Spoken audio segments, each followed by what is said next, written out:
What's up, gentlemen? So we're going to make a quick video, super fast, super easy, just a video you can reference back anytime you need to. But what we're going to do is we're going to adjust the clutch on the Tour X. If you remember, I extended the line because I put 14-inch bars on there. Well, Bruce Whitefoot, Grandpa Grumpy Pants, told me, you know, you're probably going to have to adjust the clutch anytime you add length or take away length or make a modification like that. Typically you're going to have to adjust the hydraulic clutch.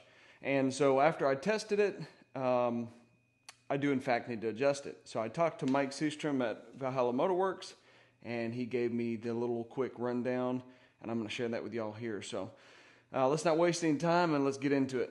The tools that we're going to need is a T25, a large flathead screwdriver, and a 1/2-inch wrench. And you know I lose all my hardware, so I like to have a little magnetic dish.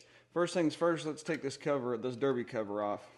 This is on the left side of the bike, associated with the transmission. You've got 3 T25 screws holding this derby cover on. We'll just set that off to the side. Once the derby cover is off, it reveals this portion here, which we're going to use to adjust the clutch.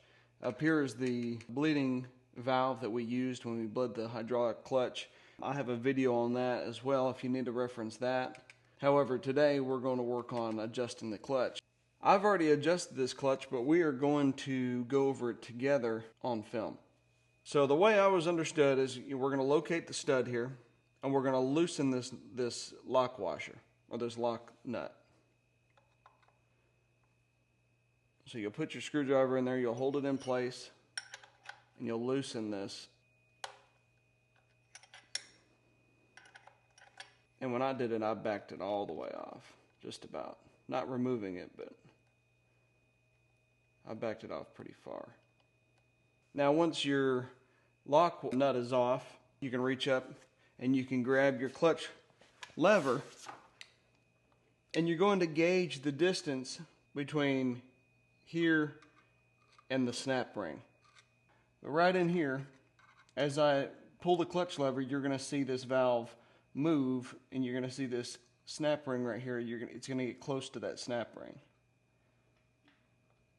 Now the desire when you're making your initial adjustments is to get this valve as close to the snap ring as possible without touching the snap ring. So once your lock nut is backed off, then you're going to take your screwdriver, apply it back in here. Left backs it off, clockwise tightens it up. So you'll make your adjustments and you'll check it by grabbing your clutch lever.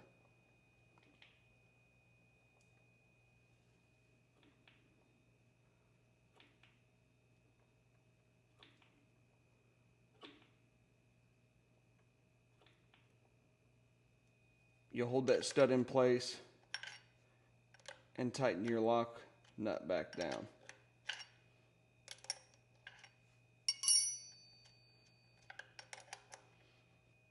Taking care to keep everything in line.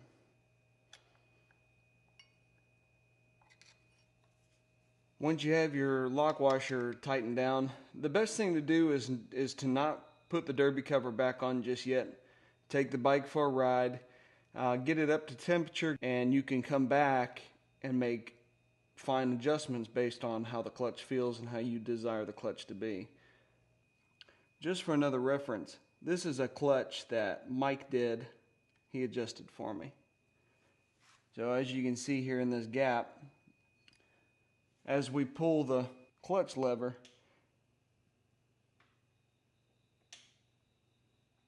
it closes in that gap. And you want that valve as close to the snap ring as you can without it touching. Once you're pleased with your adjustments, then you can put your derby cover back on.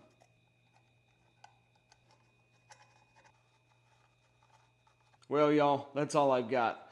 Quick and easy, takes 15 minutes. Anybody can do it. Basic tools, right? The T25, the 1/2-inch wrench, and a large flathead screwdriver. Good tools to keep on the saddlebags or in your toolkit, and this can be easily done.